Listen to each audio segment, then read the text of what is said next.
Hello and welcome back to the Millennial and the Mom. I'm Maddie, the Millennial. And I'm Katie, the mom. Well, Mom, what are we talking about today? Well, today is a good one. It's something we both have done, and we're talking about buying your first home. Woot woot. That's for sure. We've definitely both done that. I am a proud but broke homeowner over here. I don't know if you feel the same. I can't tell if that was excitement or like, what have I It done? was just like it was just I just put it out there. I don't It know was how I just feel about it. it was just a woot woot. Okay. It was just a woot Well, woot. homeownership is not for the faint of heart. I can tell you that.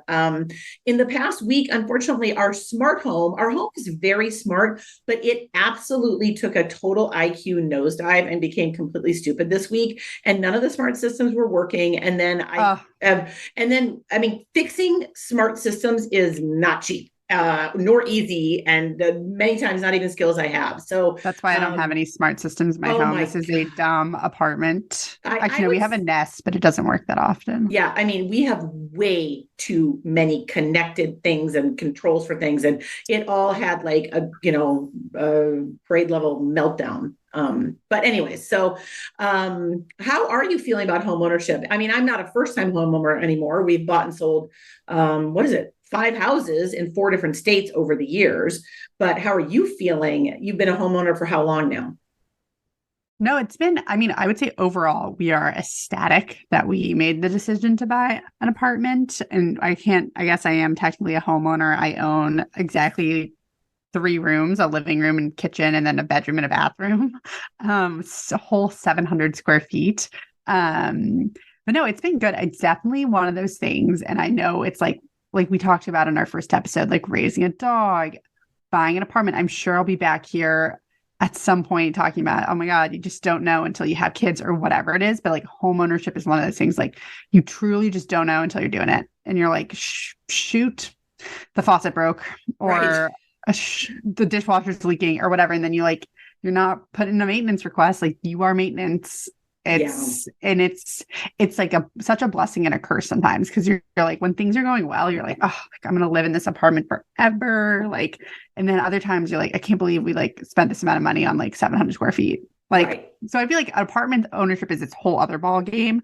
But There are overall some we unique things about owning in an yeah apartment. I mean, and there's some, and owning a house has a whole nother set of things. You got like yeah I can't potentially even imagine like maintaining a yard, like the yeah, balcony's enough work. yeah.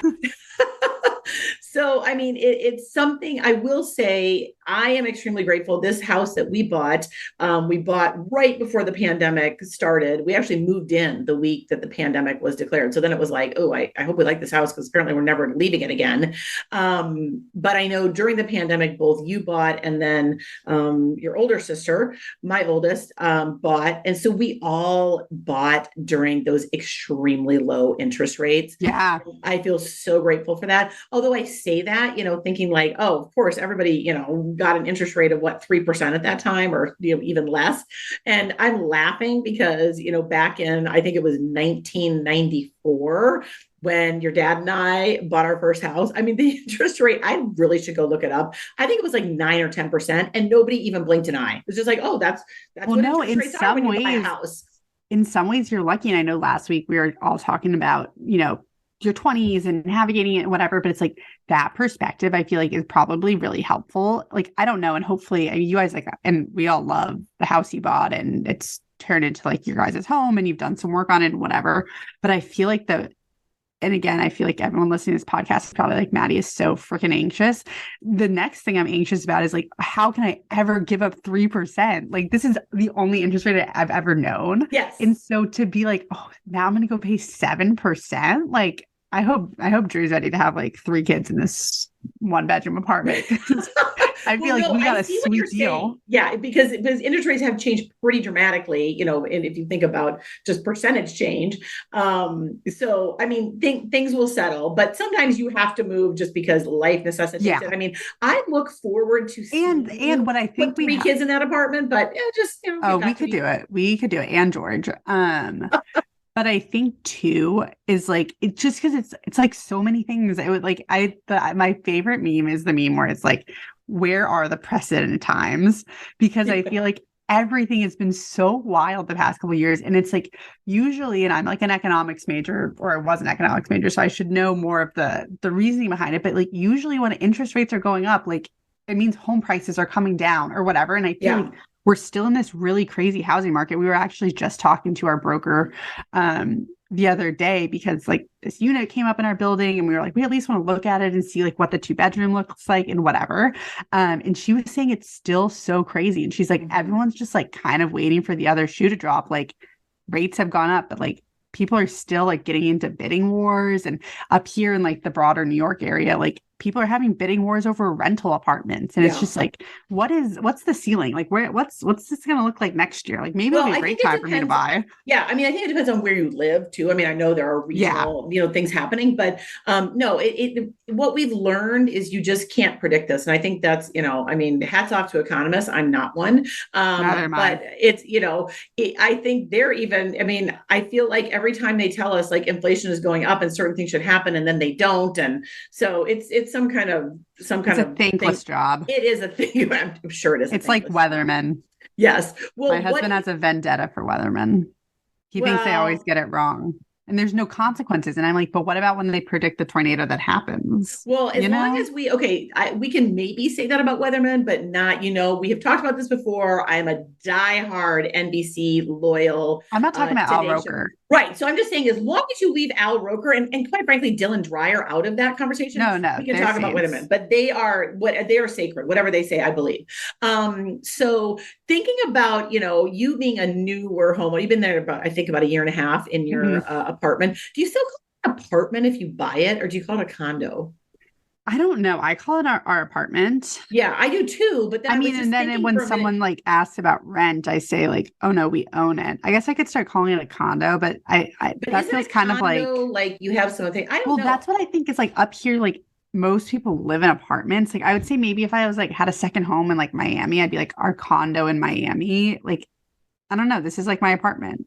Yeah, that's what my word I say. For it. Yeah, I don't know. I don't know. But I guess when you say like, oh, my house, nobody knows if you own it or you bought it. I mean, you could be renting a house too. So maybe that was a stupid question. Just you can cut that out. It's okay. I forgive you. Thank you. I mean, I'm just trying to make sense of the world here.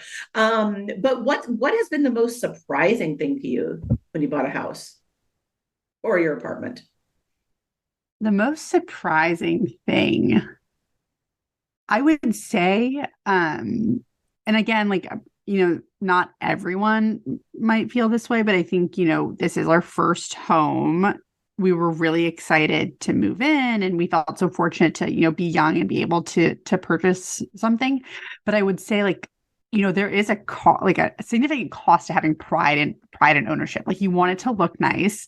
You want to feel like you're maintaining it well. And there's definitely been things we want to do, but we have to be like, no, like this is not 100% necessarily right now. Like we kind of need a new fridge. It's been fine, whatever. It would be nice to have, but I'm like, okay, we can't, every time we have a want, we can't, execute on it, which I'm saying more out loud. So my husband knows I know that because I'm someone who always wants to be doing more. Wait, to can the we apartment. Talk about the refrigerator for a minute? I mean, I understand, you don't necessarily need to run out and buy a new fridge, but I mean, that fridge has got some issues. I've been up there before. I know, but it works. You know how I feel about ice, and your ice situation is. Oh yeah, we haven't had ice since the day we moved in. It's tragic. I mean, I know you can like make ice. I mean, it's a lot, but you make your priorities. But you bring up a good point because it's funny. Even when we moved into this house needed some. It needed some work when we moved in the sense that it was like all of the very unsexy things that you could not see or touch, and nobody would know that we did, but they had to be done. And I was getting really frustrated. I'm like, we're having to spend all this money on this house, and it's not impacting me at all. I mean, it is in the sense that like the air conditioner actually works when you turn it on and we're not worried about it going out. That's important for Dallas. Oh, very important. But we had some water issues and roof issues. Yes, we have to do that. But I think that's one of the things with home ownership is oftentimes you are delaying the wants because there are needs that are urgent and pop up and you have to deal with them. You can't be like, oh, I'm just going to let that roof leak for, and I'll get to it when I feel like I can. Well, and I feel like that is one of, in some ways, buying an apartment or a condo, whatever you want to call it, like it is a good kind of dip your toes in the water. Like, there are a lot of systems and appliances and things that like we as the unit owners are like fully responsible for. Like we have central AC and heating. Like when that blows, which it's a 30-year-old unit, like it's going to be sometime soon, like the building's not replacing that. Like we're replacing that, whatever. But we don't necessarily have to worry about the roof leaking. Like we pay every month, so there are reserves and whatever. And should that happen, we have a building management company. They will be the ones talking to the contractors, getting whatever. So it is kind of a good way to kind of get exposure to it, but you're not necessarily dealing with the whole building structure, Right. which is nice. Right. Now, on our last episode, we were talking a lot about navigating your 20s. And one of the things we were talking about is how do you know you're ready to have, kids and some other things. But in this case, like, how did you know that you felt like you were ready to buy a home? Yeah, no, I will. And just to take a step back. So, our whole childhood, I feel like we watched like Oh God. Oh so no. much. Cue the need for therapy again. No. But we watched like so much HGTV. I am And obsessed. so like I feel like I was constantly like, oh, it's so fun to like go look at houses. We also moved around a lot. And I remember going to open houses when we were moving because we were either looking to buy or rent or whatever. So like I feel like it's different than if you would live in your same childhood home for like whatever. You'd be like, that's fine. Like I can live in a couple of apartments for a few years or whatever. But I feel like myself, less so my husband, like I really wanted to feel like I was putting down roots. I felt like I had bounced around a lot. I had moved from college to North Carolina. I came home for 2 months and then I like moved up to New Jersey. We lived in this rental.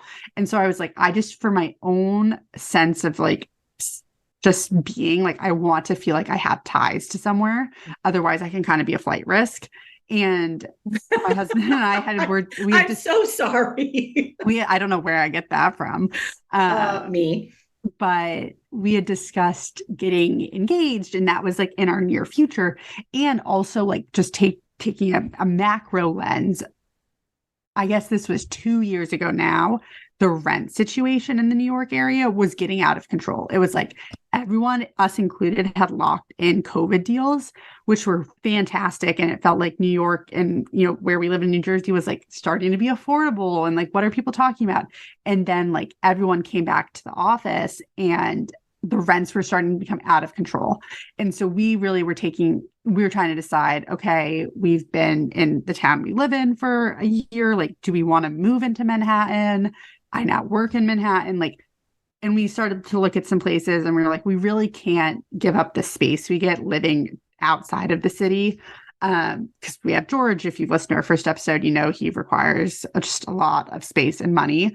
And so we were like, we don't want to be living in like a shoebox with our 75-pound dog. And so we started looking at apartments to both rent and buy in the town we live in. And it felt like, and we are both very fortunate. I know we talked on the last episode about how this whole podcast is coming from a place of privilege. We are in two incredibly privileged people. And part of that is my husband and I both we both received academic scholarships to the colleges we went to, and money had been set aside for our education, which we then got when we didn't use it. And so we had money for a down payment, which I think is a big hurdle for a lot of people these days. Your cost of living is so expensive, you feel like you're not saving. And we had money that had been set aside for us. So just if you ever feel like you're not keeping up with someone, which I know we talked about last week, like I'm just putting it out there, like we had a special situation. And so we had money for a down payment, but we're still early in our careers. My husband's a freelancer, so his monthly paycheck is not the same every month. And so we just thought about like, what is our maximum we want to spend per month for whether it's rent or a mortgage? And we looked at what we got in either bucket. So for rent, what did it look like? And for a mortgage? And because interest rates were so low and we had the money for the down payment, like we could get a much nicer place buying it than we could renting it. And some of that is like, we live in such a renter's market. Like for the most part, a lot of people rent. There are definitely people who can afford to buy, but they don't because they only plan on living here for a couple years and then they're going to move to the suburbs or they're going to have kids. So they need a 2-bedroom, whatever it is. And so it's a bunch of people hopping from apartment to apartment. They're not necessarily always updated in between people leaving. And so it just felt like a lot of the places we looked at to rent, I was like, we're getting ripped off. Like we could buy an apartment that's significantly nicer and have a lower monthly payment. Some of that was we were looking at both 2 bedrooms and 1 bedrooms to rent, and we ended up buying a 1 bedroom. Like obviously, if we had bought a 2 bedroom, it would have been more expensive. So we really just took a hard look at our finances, and we're like, we're in a really low interest rate environment. I was a finance major. Like we should take advantage of this because we can. Yeah. And it turned out to be really good timing. So that is a good thing. And, again, you may have to move out of necessity and the interest rate may never be again what you have paid right now. Yeah, it probably won't be. You've also talked about that the property you're in now, you may keep that and turn it into income generating property if you do end up moving into another place eventually. Yeah, well, where those people, they keep writing like Wall Street Journal articles about how we got this low interest rate and we never want to give it up. Right. And so, yeah, we live in a market where most people do, if they can't afford to keep it, they rent out the unit because, like I just mentioned, a lot of times you're getting higher rent than you're paying in your mortgage payment. Right. So we'll see in a few years. Yeah. But I mean, you did allude to the fact that we, did do quite a bit of moving when you were younger, and we watched a lot of HGTV, and it doesn't even matter if I'm looking for a house. I mean, there is not an open house I will turn down going to. I love going I know every time you come up here, you want to go to the open houses. I know. Well, because eventually I want to get a place up there because I want to be able to be by you. Right. So just not permanently. I'm not going to, be your next door neighbor. I can move up here permanently. Be my next door neighbor, please. Oh, you heard it here, people. We'll see if she thinks that if I actually moved up there. But well, anyways, the house hunting process, like I have definitely, as someone who has, again, bought and sold homes all over the country, rented some homes as well. I mean, there's some weird stuff you see when you're house hunting. And I feel like too, and I think it kind of depends like where you live. So a lot of this stuff, if you're listening and maybe you live in a more suburban area, like it's not going to make a lot of sense. But like the shit, excuse my language, they label in terms of like updated apartment or like 2 bedroom, especially up here. It's like an extended walk-in closet, and they're like, this is the 2nd bedroom, or they're like, oh, like updated kitchen, and there's like a towel that's been replaced, a non-built-in dishwasher, and they're like, isn't it so great it has a dishwasher? But it's like when you have to attach the sink, and I'm like, we're really talking about a really crappy apartment. Why is it being marketed as like newly renovated or whatever? Yeah. So I think it was fun. I will say the difference between, because I've lived in a more suburban area, so renting an apartment in Charlotte felt really different than renting an apartment up here. In Charlotte, I was going to the complex and I was like, let me see your open floor plans. And all of the apartments were updated and new and, all in one building. And then up here, when you're getting an apartment, you need a realtor or a broker. A lot of times you have to pay a fee to your broker and you're not even buying it. You're just renting it. And so it felt more like buying an apartment when we were renting, in terms of the process, like compared to house hunters or whatever. And so when we went to buy, I was like, oh, it's going to feel even different. Like we're buying this apartment. And I feel like it didn't. I was kind of like, not like I was like, oh, I'm disappointed in this process, but I feel like it's not like house hunting makes it out to be. It's not like you're sitting there debating after. You're not like, I mean, I guess like Drew and I would talk about like every apartment and whatever, but like, it wasn't like we were like, there's a clear winner here or whatever. Well, okay, like, we would have been happy at a few different ones. Well, and I know someone who was on House Hunters, and believe it or not. You do? Yes. So from a long time ago when we like lived in Connecticut. Oh my God, send me the episode. I knew a woman who was on House Hunters. And the thing that she told me is they've already bought, by the time they film it, they bought the house. And they just find 2 others to have them discuss. I'm sorry. Did I just spoil House Hunters for you? Yeah, they're faking it in a couple of them because they've already picked the one house. But at least that's what she told me back then. This is a long time ago. But no, I mean, I think when we're looking at houses, I mean, and again, I've looked at so many different houses in so many different parts of the country. And I will also say the buying process, even for a house, is extremely different in different parts of the country. In some Really? parts of the country, they give you the inspection and the disclosures and everything as you're viewing the house. In other parts, you've got to put down your earnest money and you've got to do your own inspection. That's I what mean, we had to do. yeah, there's a lot of Yeah. different things. And but it is when we were going from Connecticut back out to the Bay Area, I remember we were looking at buying houses. And I remember when we were in a house that we were, kind of considering, we didn't end up buying it, but I think the realtor was asking us like, oh, are you paying cash? And I'm thinking like, for the, like the earnest money or the down payment, yes. But then she's like, no, for the house. I'm like, absolutely not. I'm going to have to string together 6 mortgages to afford this house in the area. What kind of cash? And I'm thinking, are people walking in with their suitcases of cash and being like, here you go? No, I know. They are. That's the problem. That's why that market is so difficult. Well, that's But like up here. We lost several apartments. We didn't even have the chance to put in an offer. It was like the day they came to market. Again, this was like 2021, so it was a crazy market. And But that's yeah, they're not a being good environment to be making a decision. I mean, no, this is a because we very were big we were decision. losing out to all cash offers. Right, right. And there's no perfect, I mean, as someone who's lived, and you lived in many of them with me as my child, as my daughter, Hmm. there's no perfect home, right? Every home No. has got, something. And so, I mean, I think for me, when I'm looking for a house, certainly when we were searching for a house in the Dallas area, which was very different than California, and I mean, everything really is bigger in Texas. And at some point, my main requirement as I was touring these houses, like if I walk into a room or a space and I don't immediately know what the purpose is, like I can't deal with this house. It's like, what is this weird, awkward transit? What am I supposed to do with this space? What am I supposed to do with this like catwalk between rooms upstairs or something? So I like a little bit more like I like defined spaces. I like an open floor plan, but as long as I can Hmm. tell what the parts are supposed to be.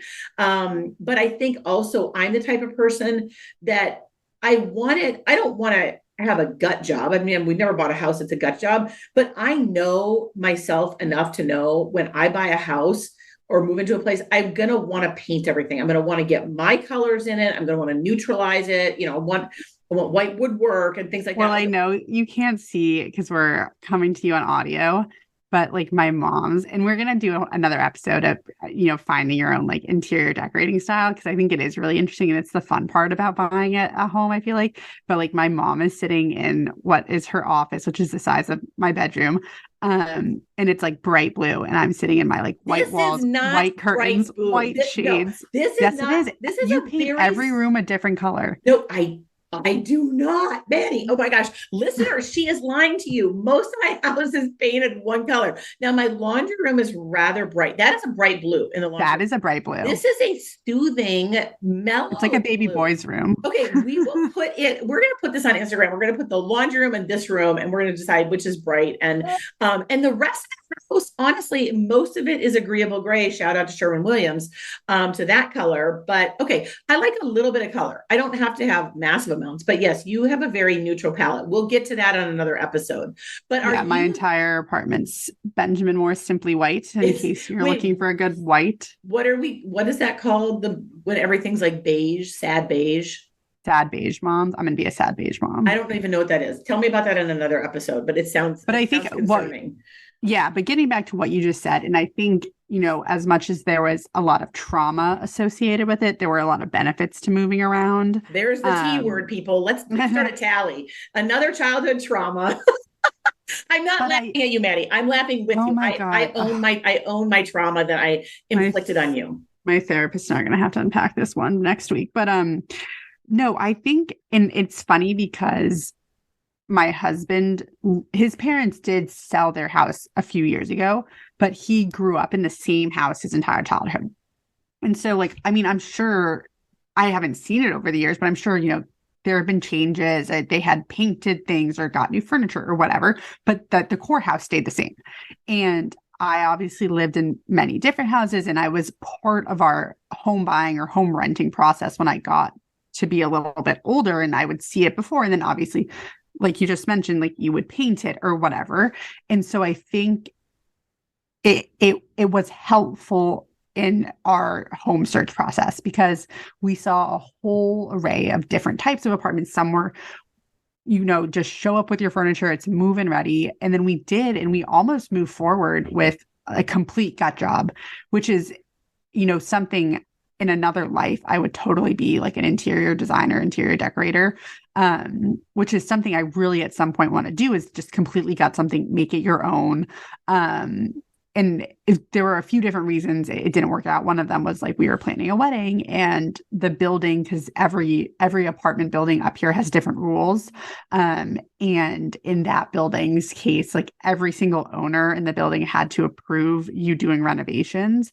They didn't have to like approve like what color cabinets you were going to have or whatever, but they had to approve that there was going to be work done in the building. And so it could take a long time, and it wasn't a sure thing. And our lease was coming up and whatever. So it didn't end up working out. The apartment we moved into was, for better or worse, move-in ready. It had some like really gross wallpaper and some things we just did cosmetically, like we painted it, and we had to like get a new faucet in the bathroom and just like little stuff like that. But it was pretty much move-in ready.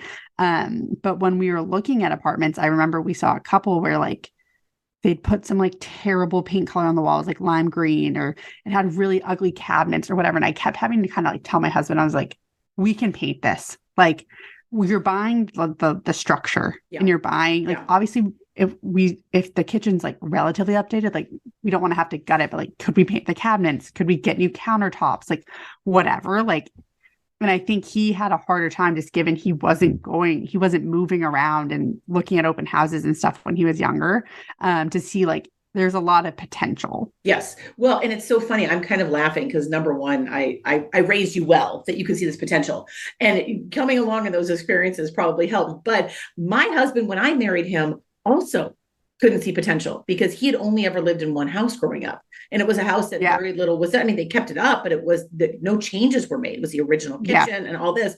And that was his life too, until he met me. And now, in 30 years, I think we've lived in, 5 or 6 states and 12, 13 different houses or apartments. So, he now will say that I am someone that can walk in and see potential. And he trusts that usually it's paint, honestly, paint, carpeting, or flooring. The biggest difference. It makes such a big difference. And I do love, I am absolutely obsessed with HGTV, and I still do watch it. Probably, I go through periods of time, but now I'm on a big, HGTV binge with a couple of shows.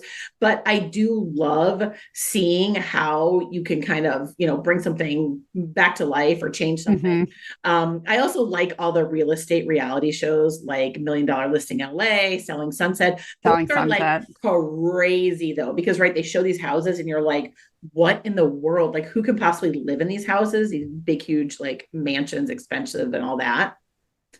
No, I know. Well, and it's so hard too, because it's like, I think too, also something that whether you're buying, I guess if you're buying, you're your own person, you're not part of another buying party or whatever, like you're a single person buying your first home.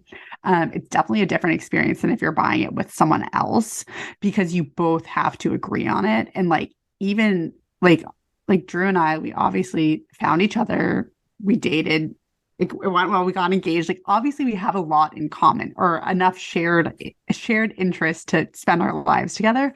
But like something about buying an apartment, like it's shocking what like one person can really take a hard line on and what like other people can really care about. Yes. Like I can't think of a specific example right now, but like we definitely saw some apartments where I was like, that was great. And Drew was like, that was awful. And it's like how it's so personal, and it's like the layout, and it's like, well, I wouldn't want the bathroom to be there. Like I would see, like, I love whatever it's called, like penny tile, where it's like the little in the bathroom. And I was like, oh my God, wasn't that bathroom so cute? It was like the original like black and white penny tile. And she was like, it was hideous. Like we would have to redo the bathroom. And I was like, okay, no. Well, it's like it's really personal, visceral reaction, right? Because it's something, it's emotional. I will say what will happen, maybe, as you go on in your life, depends. But I mean, your dad and I have been in the situation where both of us have either committed to like a rental house, or I bought a house that the other person hadn't seen. because Yeah. I went up and I bought the house in Connecticut. He stayed home with you guys. We were living in Virginia at the time, and he was relocating for his job. We were relocating for his job up to Connecticut. And so he sent me up. I was only gone like 2 days. I did like 2 blitz days with the realtor, picked out a house. And I remember this is before cell phones. This is before There was no there Zillow. was no Zillow. And I remember I probably had taken some pictures like on, this thing called film, Maddie. I don't know if you remember that. You have to drop it off and get it developed of this house. So I didn't even have the pictures of the house. He'd agreed. I said, yeah, this is the house we want. It's good, whatever. He'd never seen it. And then I get back to Connecticut and I was like trying to tell him about it. And all of a sudden I was like, wait, where was the bathroom? Like, what was it? I couldn't remember what this house was, but I was like, we're moving there. So, and then he did the same thing when we moved from Connecticut back to California. We were going to rent actually initially. He went out and he found the rental house. And there is that moment when you show up and you're like, I didn't pick this out. Like this, is this where we're actually staying? So, it is a house is a very personal thing. Even if you have very similar styles, you're right. There may be something that, triggers one person, but, I think that you also have done a lot of DIY, which I so admire. We did a lot of things ourselves when we were younger as well. We don't do quite as much DIY now, in the house sense. But I mean, you have taken on some like serious projects in that apartment that I don't even know how you got them done in a 700 square Wait, foot what do you apartment. think my craziest DIY's been? Well, your closet, you built in your closet, you put together all of those IKEA cabinets, which look great. And well, Yeah, recently I thought you were having this busy day. Meanwhile, I don't talk to you for a couple of hours, and suddenly you've gone to IKEA and built and installed like a double built-in cabinet thing, mind you, by yourself. Drew wasn't even yeah, around, and I think that's when George was having like some issues too. So maybe that was like a stress relief. You built your bed headboard, which was ambitious. that's Replaced light true. fixtures. Yeah, I mean, everything we've done so far has been cosmetic. Like I've had to paint it twice. I've learned a lot of That's right. You DIY did paint your tips. bathroom vanity twice. Um, because it's all about the prep work, guys. Like you gotta sand, you gotta prime, you gotta seal. So I had to repaint our bathroom vanity, which like we were just talking about paint, like I used the leftover trim paint because we had someone come professionally paint our apartment because there was a lot of wallpaper that needed to be removed, and we just were not up to the task. It was not like peel and stick wallpaper we were removing; it was the original kind. And so with the leftover white paint from the painters, I was like, I'm going to repaint this like dark wood bathroom vanity. But I didn't do it right, and it started chipping and peeling and whatever. So I had to repaint it, and it looks really great the second time. It's lasted so much longer. But the bathroom looks like a completely different bathroom. All Yep. we did was we painted the cabinet or the vanity, and we changed out the mirror and the light fixture, and it looks like a world of difference. I But would say you've done like DIY. building projects where you're having Well, Home Depot yeah. cut your lumber for you. Well, I know because I started so I was like, okay, I've never painted furniture, but I can paint this bathroom cabinet. And I saw how big of a difference it made. And so I was like, what else can we do? I mean, our budget for home projects it's it's not nothing, but it's also not like we're getting like custom woodworking done when we're doing things. And so I really liked the look of built-ins in the living room. We have a long, narrow living room and like dining room area. So I got the like IKEA Billy bookcases for a couple different spots. I'll post a picture on our Instagram. And it's been on my to-do list for a year and a half, but I do want to do like all of the DIY influencers do, where you make them look like full built-in cabinets. So stay tuned for that. So I essentially got so fed up with our hall closet, and it was just like not the right use of space. It was one of those like pre-built closet systems that you could probably buy for like $100. Like it was not like custom by any means, that the previous owner had put in.